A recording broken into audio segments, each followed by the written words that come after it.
Hello everybody and welcome back to Modern Dentures. So in this video I'm going to do it a little bit different. I'm doing a voiceover, and what I normally do is talk as I'm doing it. This is for full silicone impressions, and I'm just going through some slightly different techniques that I've done in the past. Again, it's good to go over what you're doing and, you know, doing slight adjustments, using different materials, always trying to improve what you're doing by doing things slightly different.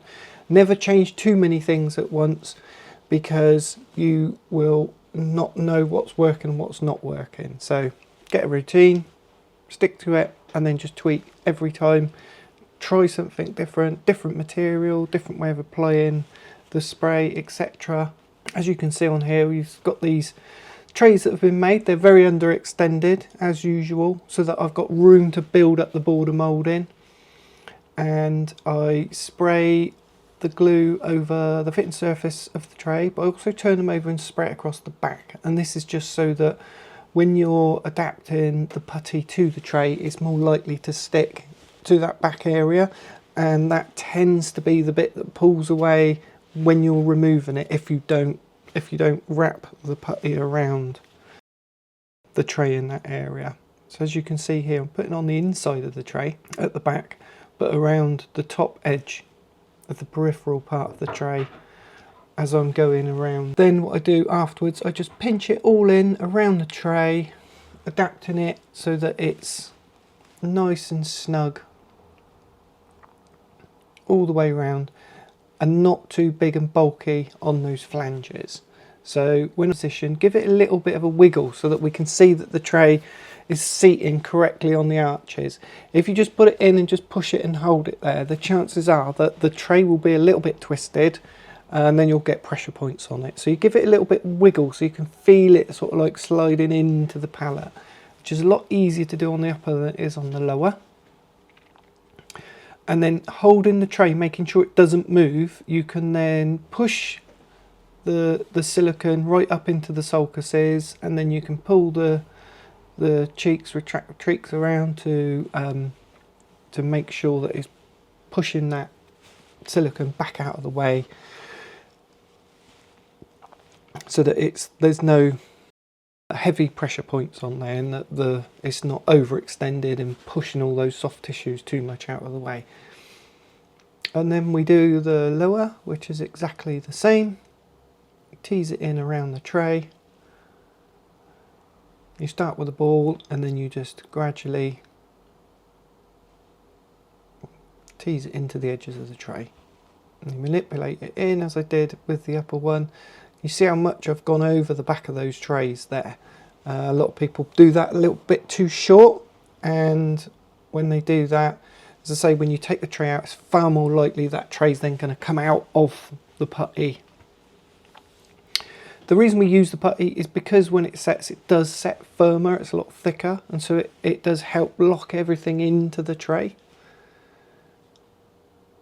And the same here, so I'm holding the tray with one hand, and then I'm adapting all the material down into the sulcuses, under the tongue. I'm getting the patient to then poke the tongue out to push that material back out of the way, so you're pushing it in and getting him to push it back out. Again, pulling the cheeks, and then we just hold it steady while the material actually sets. You have to be careful you don't overwork it, because if you do, that can cause distortions as well. So what I've done with this, I've rinsed it off to try and remove most of the saliva. Then I just dry it with a tissue before I apply the light bodied silicone. And although this is a light body silicone, it is actually quite thixotropic, so it's a nice stable silicone that holds its body, so that when you put it in, it kind of helps to push some of those soft tissues out the way and get a nice accurate impression. You can see how much I've filled up the tray, spread it out a little bit. You put it in, the way that you put it in is you're thinking about where the material is going to flow. As you're sliding it into the mouth, think about trying to get an even distribution of that silicone, and you can see in the impression there that it's covered nicely. it's all gone around the borders, there's no bits missing. There's a couple of little pressure points, which is absolutely fine. However, if it looks like the tray is raised up and those pressure points, take a burr, drill it down a little bit, and then pick the wash up again. On here again, you see I put enough in to cover the palette, and then I'm just using a spatula, or in this case the scoop end of the wax knife, to spread it out. And then I'm putting it in, I'm being very conscious to not get a bubble in the palette, which can be really difficult with patients that have a high palate.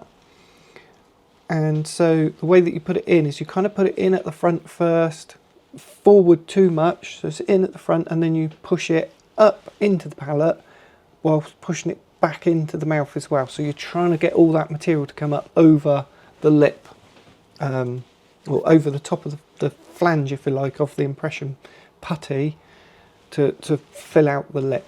That way you'll get minimal coming out of the back. You can see I've got my mouth mirror in my hand there, just in case some does come out of the back of the tray, and I can quickly scoop it up with the mouth mirror. And once you've got it in position, keep it as still as possible while that material sets. You don't want it to be moving around. You don't want it to be moving around while you're taking that impression. Keep it nice and still, and remember, don't take it out too soon before the impression material has had time to set properly.